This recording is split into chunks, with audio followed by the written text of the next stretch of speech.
My name is Burke Hedges, author of the best-selling book, The Parable of the Pipeline. I open my book with a story about Pablo and Bruno, who take two very different paths in their quest for financial independence. What you're about to see is the delightful animated story of their adventure.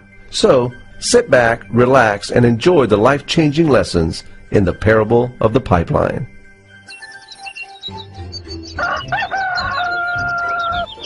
Far away, in a small village, near a beautiful valley, lived two friends, Pablo and Bruno. They were both young and dreamed of a better life for themselves.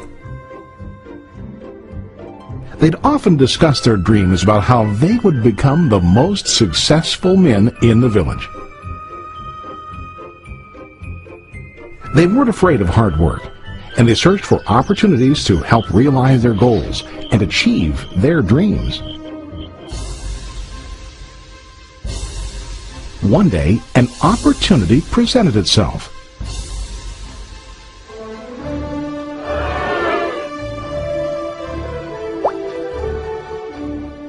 The mayor of the village decided to hire two people to bring water from a spring up on the mountain, across the valley, back down to the village. They were to be paid based on the amount of water delivered to the village. Bruno and Pablo enthusiastically got to work. Every day, from morning till evening, they carried buckets to and from the spring. They worked hard, carrying water to the village. In the evening, they'd return home with their day's wages.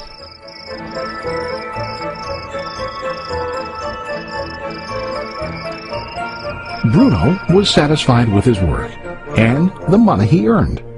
He was sure that with this work he could achieve his dreams. Bruno thought that to increase his wages he could use bigger buckets to bring more water each trip. He believed with a larger income he would soon be able to buy a cow and the house that he dreamed about.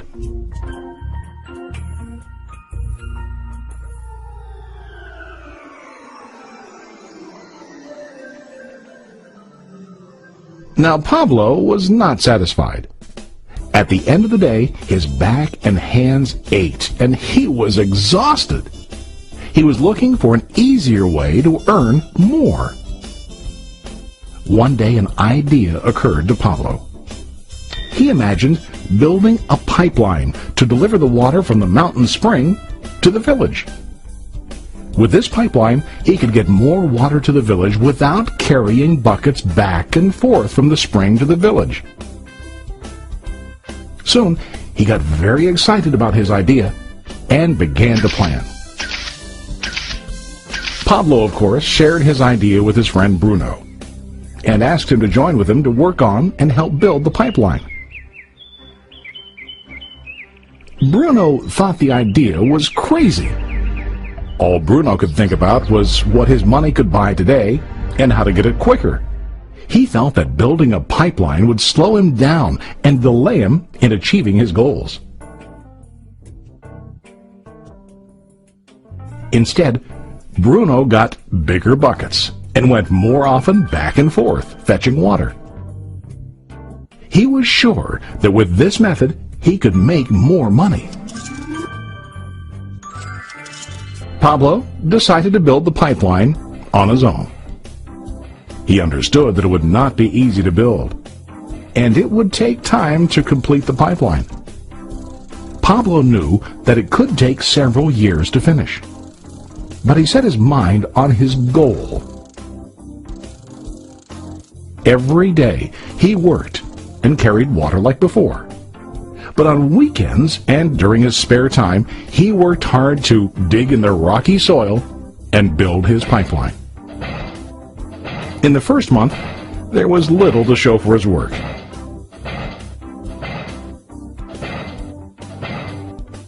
Bruno and the villagers laughed and teased him.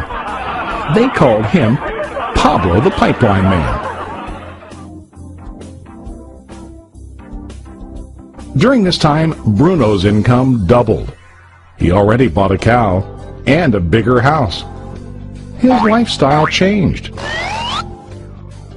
He now spent time after work in the bar, enjoying his hard-earned wages from delivering water.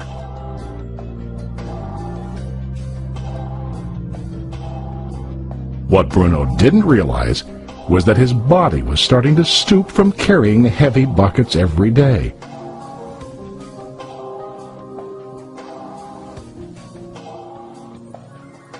His face looked worn and his body tired.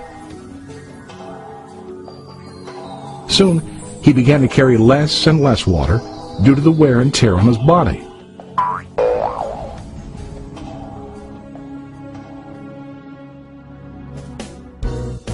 Month after month, Pablo worked. Soon a year passed, and then a second year. Finally, Pablo finished his pipeline.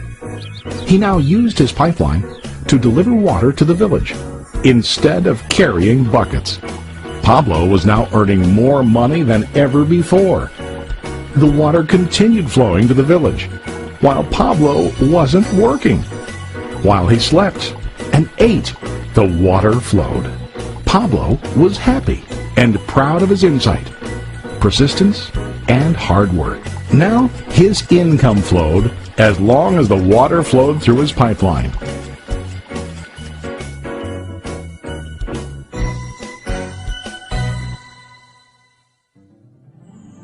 The story of Bruno and Pablo is a reflection of life. Their jobs symbolize what most people do to earn money. Bruno gets his money using buckets. He goes back and forth, carrying his buckets from the spring to the village in exchange for money. To increase his income, he either has to go more frequently to the spring or to use larger buckets. It's common in real life to increase our income by working harder. For example, working overtime or getting a second job. We also increase the size of our buckets by accepting a higher paying position, which often includes spending more time on the job. Most of us exchange time for money like Bruno. We know that every person has only 24 hours in the day and that it's not possible to use all our time to work. The most difficult time comes when we can no longer exchange time for money due to age, health, or other reasons. Then, our income stops. Now let's review what Pablo did. Very wisely, Pablo did not exchange all of his time for a limited income, but he used some of his time to build a pipeline. He knew that the pipeline would bring ongoing income as long as the water flowed. An ongoing income that multiplied the time he worked each day. Pablo knew that someday, maybe because of age or health, he would no longer be able to exchange his available time for money. Pablo knew that if he could make his idea of a pipeline work, then he only has to do the hard work of building the pipeline. After the pipeline was completed, Pablo was able to monitor and maintain the flow of water to ensure that his income will continue. Pablo has shown us that to earn an income, we don't always have to directly exchange time for money. There really are better ways. How about you? Are you still like Bruno, who directly exchanges time for money? Or do you want to be like Pablo, building and maintaining a pipeline for ongoing income?